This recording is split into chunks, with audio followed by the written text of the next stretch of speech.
Okay, I think we can go ahead and get started. Thank you all for joining us today for Don't Take the Bait, Spot Phishing Before It Hooks You. This is the third edition of our Core 4 series of webinars. So we recently did webinars on passwords and multi-factor authentication. And we have a webinar coming up on September 9th all about software updates. So we can put a link in the chat for that. But recordings of our previous webinars are available online. Today's webinar is being recorded and will be uploaded to our website and YouTube channel by tomorrow morning. So take a look for that in your inbox. And throughout the webinar, please feel free to leave any questions in the Q&A box. We'll try to get to as many of them as possible during the conversation. And with that, I'd like to introduce Cliff Steinhauer, our Director of Information Security and Engagement at the National Cybersecurity Alliance. Hey everyone. Hey Jen. All right, so let's jump right in. So we're here to talk about phishing. So Cliff, can you just explain what phishing is for anyone on here that has never heard of it at all? I imagine most of us have heard of phishing and kind of understand maybe what it is. But so phishing is a type of cyber attack. It falls in the category of social engineering. So effectively, phishing is attacking the human in some way. And if you think about fishing in real life, like going to catch a fish, you throw out bait and you hope somebody, a fish, bites your hook and then you catch one. So in fishing in cyber terms, the bad guys are throwing out baits and lures in terms of some kind of message, some kind of way to make you want to react to their message. And so sometimes that can be a good thing. It can be like a prize or money or, gift card or special offer. Other times it can be negative. It can be, there's a problem, there's an emergency, or your bank account has some unusual activity, or you're receiving an invoice that you didn't buy. So there's all kinds of different pretexts and ways that bad guys try to get us to click with whatever lure that they're using. But essentially, most people think of phishing as email messages, but they can actually come through in any kind of inbound communication. So that would include, of course, text messages, messages on social media platforms, phone calls, and there are even instances of people phishing by postal mail. So any kind of inbound message sent by a bad guy meant to get you to take some kind of action. And that action can be clicking on a link to download malicious software or opening an attachment with malicious software built into it, or clicking on a link to submit information such as a username or password or credit card information for them to either gain access to a system that you have access to or to steal money from you. And you mentioned these different variations of phishing. People might also hear them referred to as smishing and vishing. What are some other terms? Those are all referring to like kind of those variations, right? Yeah, exactly. So smishing refers to text message phishing. So the old term for text message was SMS. So they kind of use that to kind of join smishing with the phishing. And then the other one is vishing, so voice phishing. So when you get a phone call and somebody's trying to get information from you or trying to get you to do something, that would be referred to as vishing.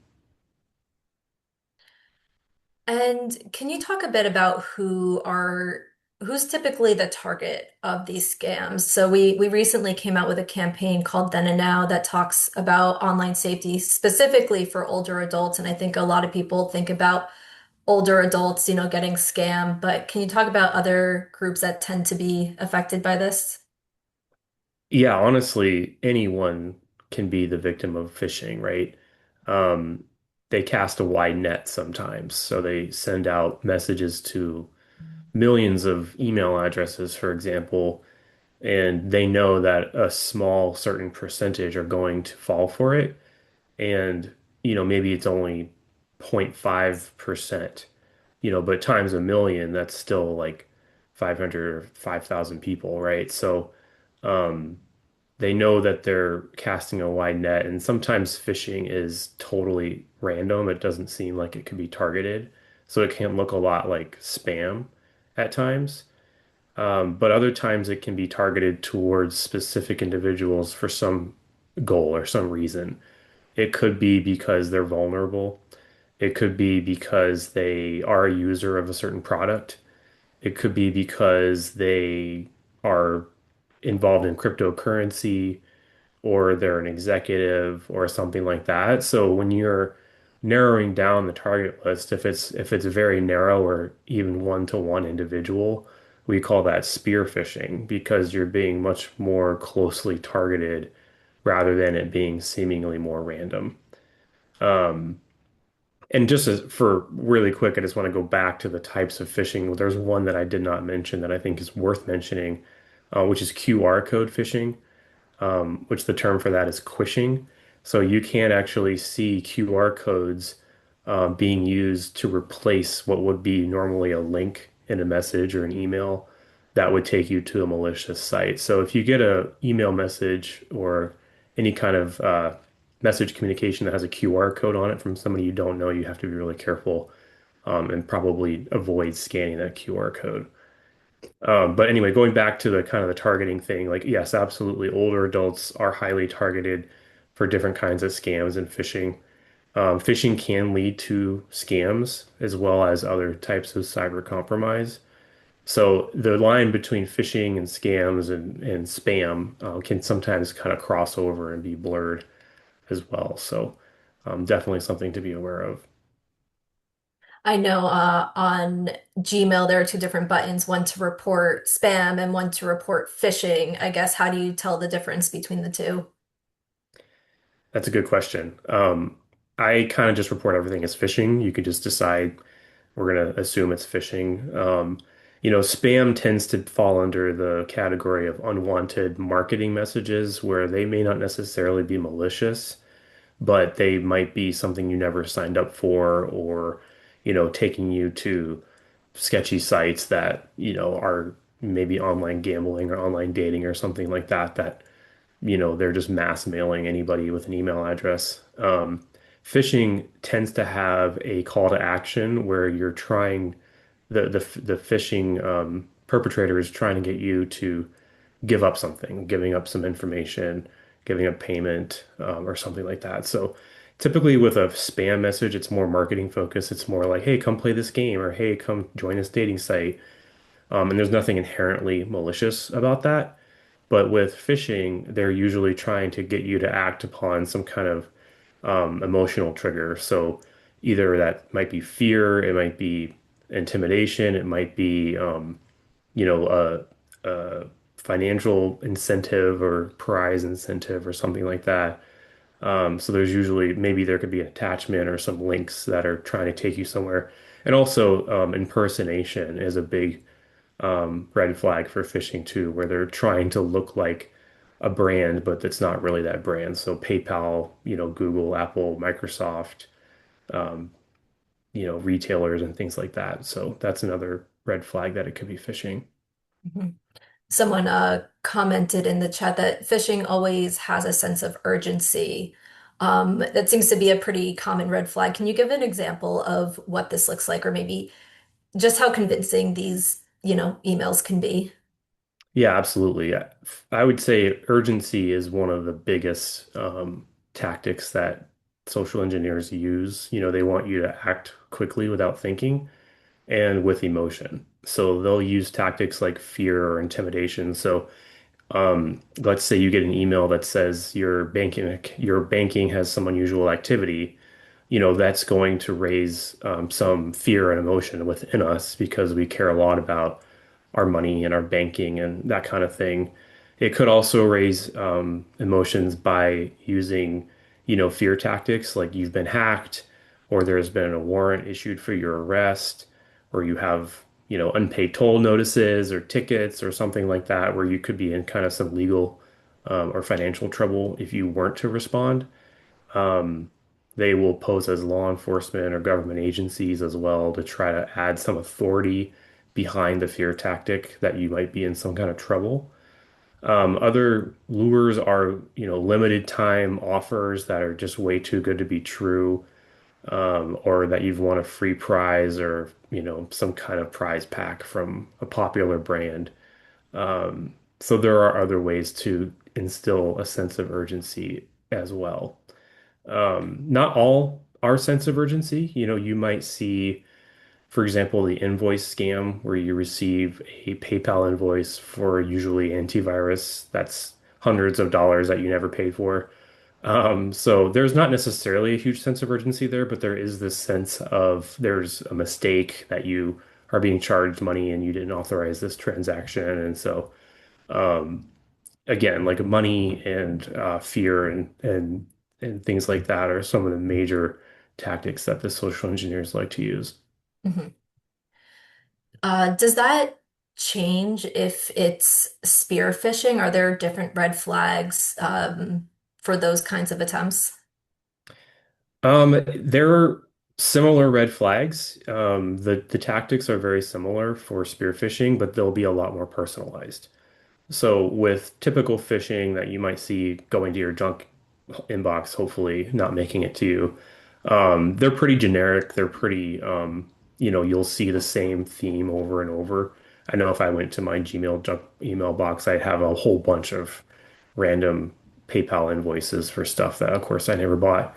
But with spear phishing, it's going to be a lot more realistic.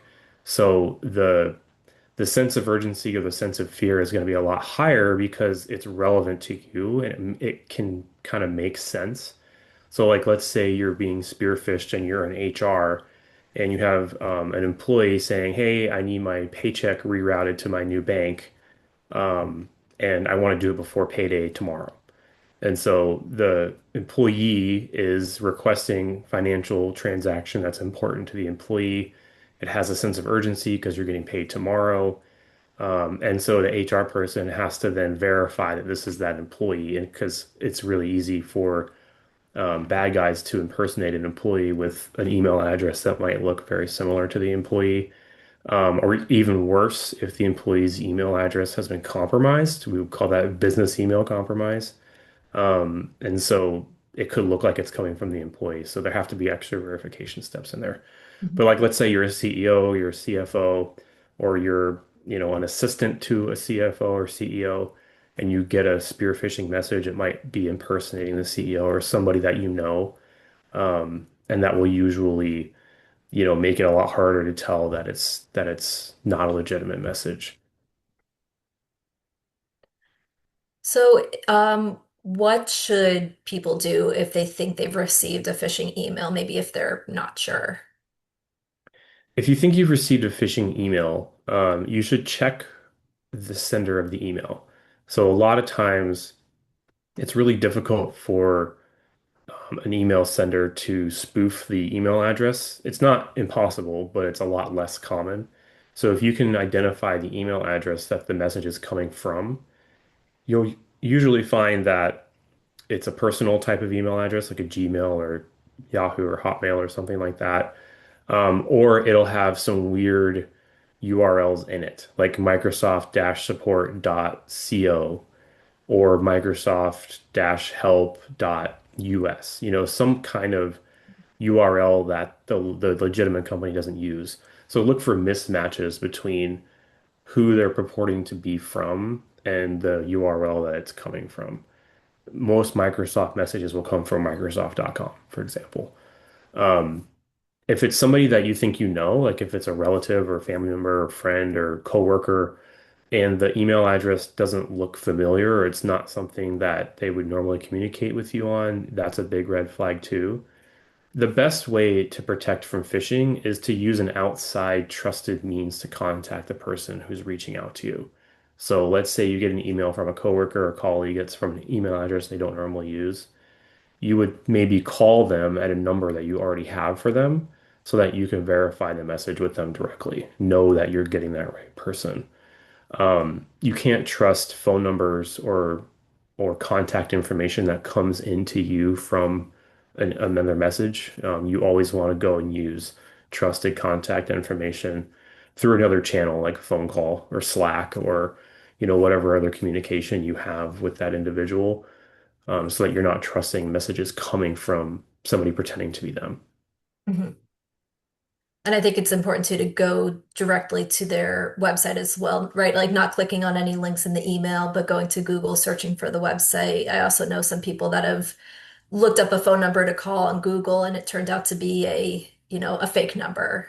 Yeah, definitely. And same thing with any kind of alert or service message. Like if you get something from your bank or something from PayPal or Venmo or whatever service, don't trust the link in the message. Go separately, open your browser, go to that website, log in with your trusted credentials on the site that you type in. Don't click on the link in the message and trust the site that pops up because it's really easy to stand up a lookalike fake site that looks just like the real thing. And you might not notice that the URL is different. And then what should someone do if they think that it is a phishing email? Report it, definitely use that report button on your email client, so Gmail has one. You can click the three dots and drop down and report phishing.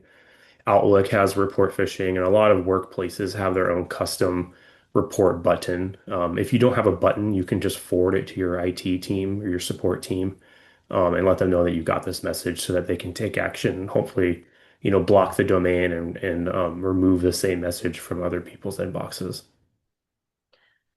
Gotcha. And then what if someone doesn't spot the message right away? They put their information in and then later realize that they may have fallen victim to a phishing attempt. What should they do? Yeah, that happens a lot. And so, first thing is if you're at work and it was work related, you should report it to your IT or security team right away.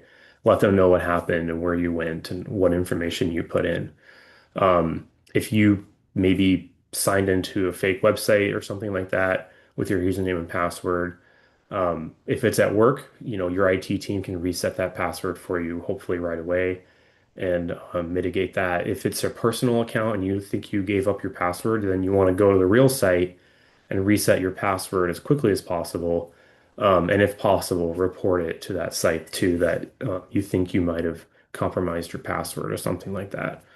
If you sent money, then you're going to want to report it on the platform that you sent the money with. So if you did a banking transaction or put in your credit card number or something like that, you're going to want to call your bank and let them know what happened so they can freeze the funds and try to get that back.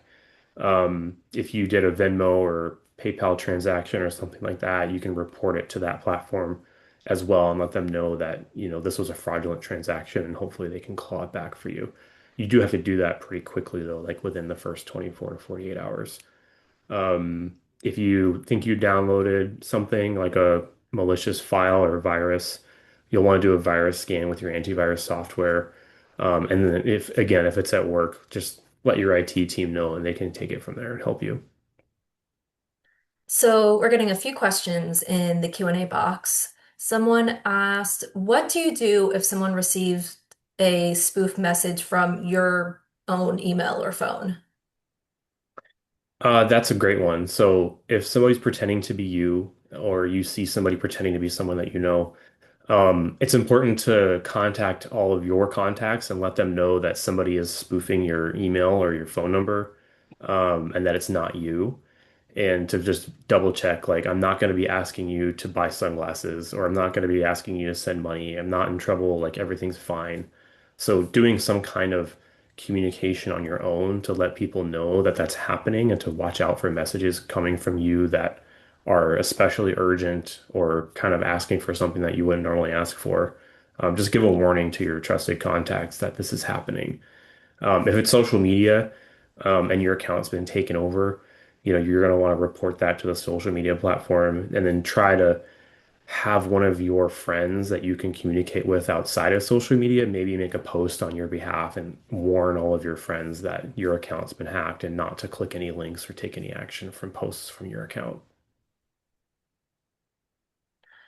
Um, how do you resecure your accounts? Well, resetting your password is probably the first step. And then the second step would be making sure that multi-factor authentication is enabled. So we already had a webinar on Core 4 about multi-factor authentication. So a good preventative measure for this type of attack is to ensure that MFA is enabled on all the accounts that you have that allow it. And then making sure you're never giving up that code to anyone who calls you or texts you for it. You need to always be making sure that you're putting in that code yourself from something that you initiated. So I got a text message 2 days ago from Coinbase saying, "Here's your two-factor code. If you didn't request this code, please call us." And so that's a phishing message because, for one thing, I don't have Coinbase, but also I did not initiate that transaction, and they will never ask you to call them in an MFA verification process. If you get an MFA verification that you did not request, you can just ignore it. But it might be a good idea to go change your password on that site if you're getting that request. But the attackers are starting to use this pretext of a fake MFA code to try to get you to call a number that they are then going to answer and try to convince you into going through some kind of account reset process. And just know that, those services are never going to ask you to call them for a faulty MFA code. Another question we got, what are some current challenges people and organizations face nowadays when it comes to recognizing phishing scams? It's not always so easy to recognize them, especially today, and I imagine especially with AI. Yeah, that was going to be my answer was that AI is helping to make these phishing messages more convincing. Um, I think one of the best ways to think about phishing and social engineering in general is that you can't trust anything coming to you. An inbound message is what I mean. So if you're receiving something that then makes you feel either fearful or urgent or scared or excited, like these messages are designed to get you to react without thinking, to get you emotional so that you don't recognize the red flags. So the important thing is to slow down and validate externally. So don't trust anything in the message, basically. So what we've been talking about is these senses of urgency and, kind of recognizing that this is a message designed to get you to take action. So if you want to take action on it and validate it, don't do anything that the message says. Go to the site or go to the person in a separate channel and validate what's going on. So if you see a message that says there's malicious activity on whatever account it is, go sign into that account on your own without clicking any links in the message and go look for activity on your account. If it's a person emailing you that something needs to change or something needs to happen, go find that contact elsewhere and reach out to them yourself in another channel so that you know you're getting that person. So my shortest answer is don't trust any inbound communication whatsoever. Always validate on your own in a separate channel if you think you need to check it. But then from there, looking for the red flags that we have probably talked about in years past, which would have been like, misspellings and weird links and weird URLs and random attachments and things like that. You just want to avoid all that kind of stuff.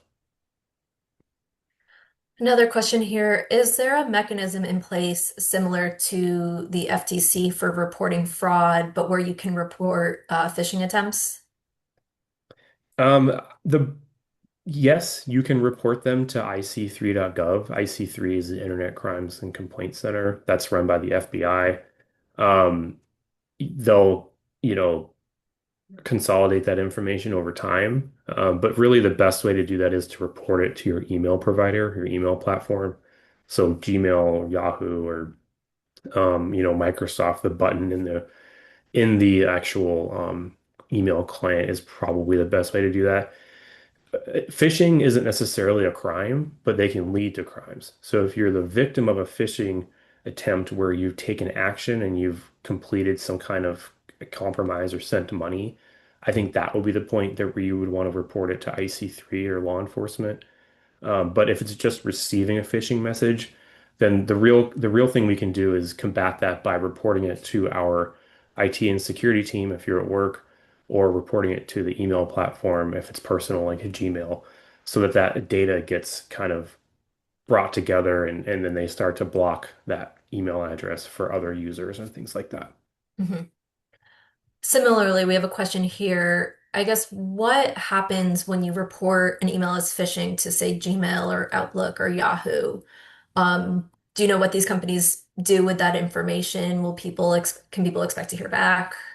You're probably not going to hear back, but what they will do is they will add that email and email address into their database of millions of reported phishing emails for indications that can help an algorithm decide if an email is phishing or not. So all of these organizations have built-in email phishing filters, and they're going to be looking for things that are typical red flags and then put them into your junk mail or not deliver them at all. So when you report those messages back to them, they'll take that information, validate if it's phishing or not, and then they'll add those indicators into their filters so that over time they're seeing like, okay, this email address is being reported frequently as phishing. We're going to downgrade the rating of that email address or that IP address or whatever it is. Attachments like this attachment has this hash or it has this, it says invoice, it says PayPal, it says, subscription, and people are reporting that as phishing. So the more that happens, the more they're going to say, okay, every time we see that message or that attachment, we're going to flag it as phishing. So it just kind of helps the algorithm recognize types of phishing that people are reporting, that users are reporting. Mhm. Do you have any recommendations for the best way to explain security terms like this to people who don't understand this concept at all? In terms of phishing, I would say, you know, the simplest explanation of phishing is a message from a bad guy trying to get you to do something that you wouldn't normally want to do. And so, in explaining that to the least technical person ever, you would want to say, if it's making you feel like you need to do something, like there's an urgent situation going on, you should slow down and show it to somebody else and talk about it together to decide if it's a legitimate message. And then the reminder that any inbound message can be a trick. It can be a phishing message. That's what these messages are designed to do. They're designed to trick us into doing something that we wouldn't normally want to do, like giving up your credit card number or giving up your password, those kinds of things. I also recommend checking out that Then and Now campaign that I mentioned earlier. It contains several examples comparing online security to different forms of security, like how locking the door to your house is like, setting a strong password on your account. So anywhere you can kind of relate it back to other concepts that people might understand more is really helpful. Hmm. Agreed. Let's see, any other questions? Someone asked, in the context of phishing awareness and prevention, what responsibilities does the business hold in safeguarding against and investigating attacks? I think that totally depends on the organization and the risk profile of that organization. I mean, not all organizations have robust security teams that are going to investigate every phishing attempt. I think that there are controls and levels that you can put on your email filtering to filter out sketchy messages, and you can kind of slide that scale. We're only going to accept messages from people that we put on this list of acceptable contacts. That would be like the most restrictive. On the other end of the spectrum, it's like we're going to allow any email message coming in at all. In the middle is, we're going to filter out, messages from certain countries or from certain domains or that have certain words in the message or the subject, or have links or attachments and things like that. So there are technical tools that you can use to start to filter out those messages, but um, I think the business has a responsibility to train and educate their users to look out for phishing and what it looks like, and then also to try to protect them with other technical measures behind the scenes. But I don't think that most organizations are going to fully investigate every phishing message. They may investigate if there's an impact from a phishing message, such as, you know, 9 out of 10 people clicked a link on this phishing message. we need to look at that and understand, do we need better education and training for our users? Do we need to adjust our email filtering? Or do we need to take other action to kind of make sure that people aren't falling victim to that? Great. Well, we are out of time, so I apologize if we did not get to everyone's questions, but I'm going to put our email in the chat box. So if you have any questions, feel free to contact us. This meeting was recorded. Again, we'll send it to everybody tomorrow. It'll be available on our YouTube channel. And also, as a reminder, we'll be back on September 9th to talk about software updates. So I'll also include a link where you can register for that webinar and you can check out our previous webinars. But with that, Cliff, thank you so much for sharing all your expertise with us. This has been really helpful information. Absolutely happy to do it. Thanks everybody for coming. Thanks, everyone. Have a great afternoon. Bye.